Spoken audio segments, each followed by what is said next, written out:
Hi everyone. This is an example of the CPM, critical path method, and the PERT analysis for your assignment. Okay? So what you see on your screen right away is the task table for some unknown event or unknown project that's really relevant at this point. But in any case, so in the far left column, okay, we have our activities, and we're just calling them by letters for now. Okay, and then in the second column, we have the prerequisite. So what the prerequisite means is that for, in this case, okay, activity B has a prerequisite of activity A. So that means that activity B cannot start until activity A is completed. Okay, so as you see, as you go down the column and look at the activities, each of the activities has a prerequisite activity that must be completed before that particular activity can start. Okay, with activity A, you can see it's just a line in the prerequisite column, and that means that activity A has no prerequisite, okay, which means that activity A is the first activity in the sequence. Okay, so the other columns in the table, okay, have the time estimates. Okay, and we're not going to deal with these times just yet, okay, including this expected time column, which is blank for the time being. Okay, so what we want to do first is to create a sketch of our activity node diagram. Okay, so we're going to sort of do a rough sketch first so that we can get everything organized so that when we do our critical path and PERT calculations, that everything is organized and it all makes sense. Okay, so what I'm going to do first, okay, I'm going to scroll down here a little bit.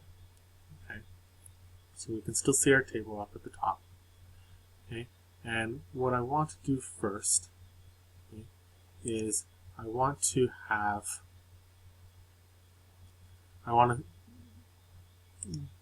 so we'll start at the beginning. So we will create a box, okay, and we will label it start.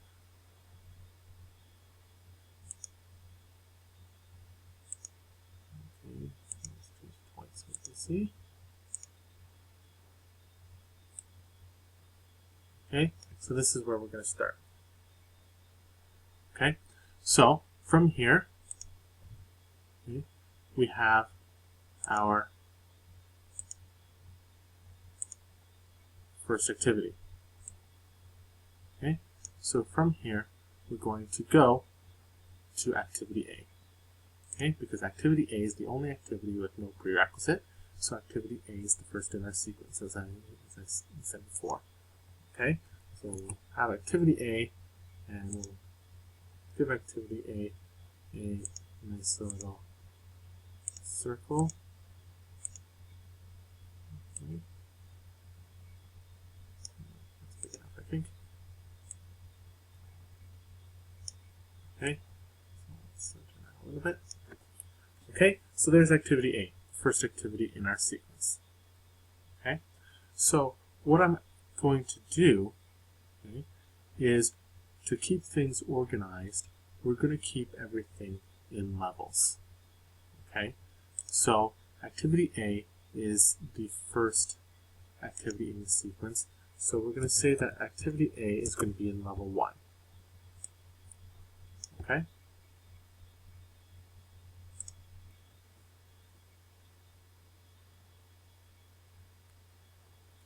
so from there we're going to move to our next activity. So our next activity is activity B, and activity B has activity A as its prerequisite, which means that activity B cannot start until activity A has been completed.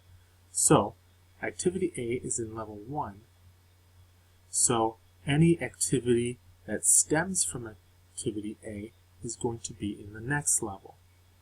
Okay, so we're going to create a second level, level 2, okay, for any activity that stems from activity A. So in this case, we had activity B. Okay, so I'm going to create a new circle here. Okay, I'll put that here. Okay. Copy this as well and change that to a B. Okay, and we'll put B in our circle, and let's draw our arrow.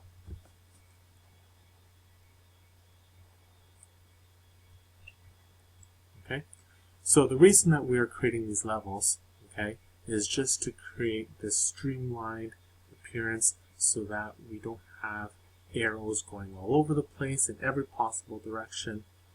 Okay, and so it's just to keep everything organized for when we move on to the next step. Okay, and hopefully it will become a little bit clearer as we move on as to why that organization is so important.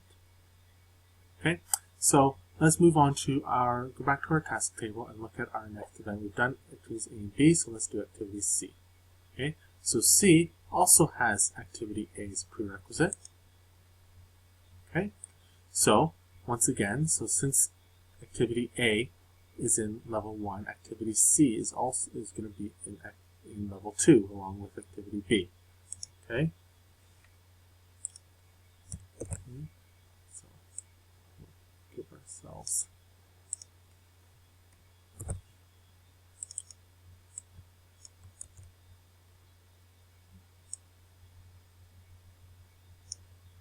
okay, and our arrow.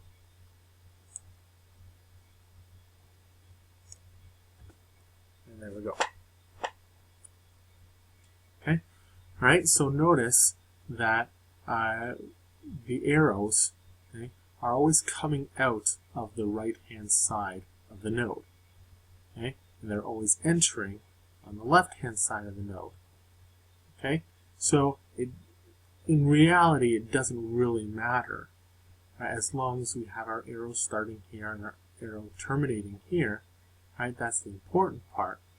But once again, it's all about looking organized and having this clean, streamlined system.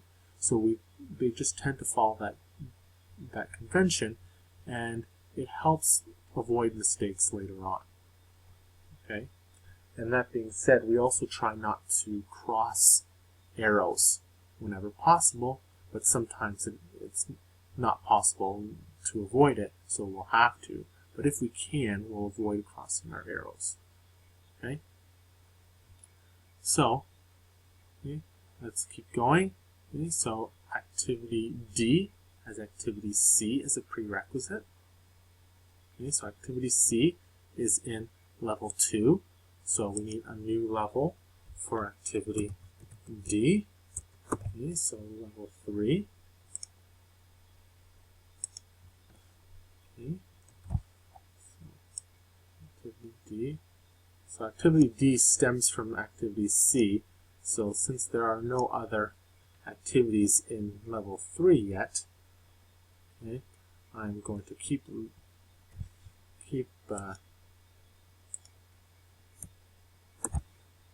activity D level with activity C. It doesn't matter. I could have put it up here next to B and did a slanted arrow, right? But let's try and keep things together as much as we can. Okay. So now let's look at activity E. Okay, so activity E has activity B as a prerequisite. Okay, so B is in level 2, so E is going to be in level 3. Okay. So it doesn't have to line up perfectly, but you get the idea.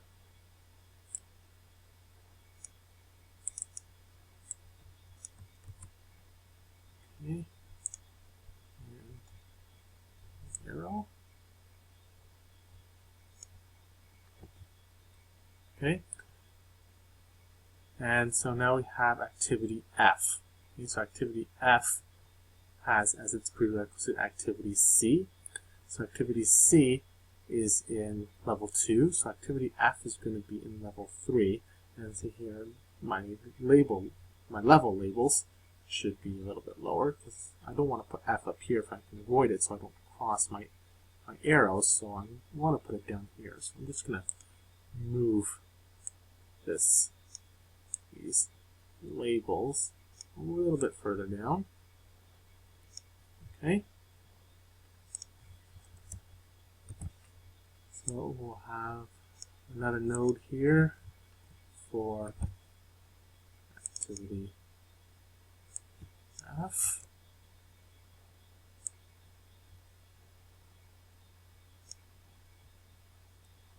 And arrow. Okay. So activity G. Okay, so here's the first one that's a little bit more complicated. So activity G here has two prerequisites, activities D and E. So there are two things here that must be completed before this event G can be started. Okay, so it doesn't really change what we're doing, right? So activity D and E are both in level 3, so activity G is going to be in level 4.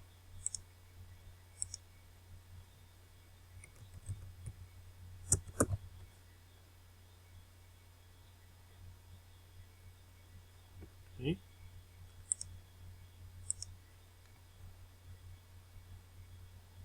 So here's my node for G.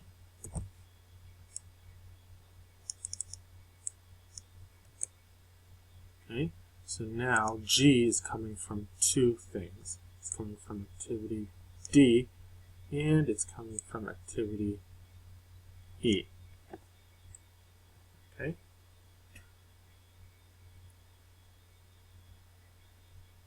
So activity H then has B as a prerequisite, so B is in level 2, so H should be in level 3, so we'll go back a level here a little bit. Okay, so our nodes don't necessarily have to go in alphabetical order, okay, in terms of what level they are. Right? The level that they're in is determined on what their prerequisites are.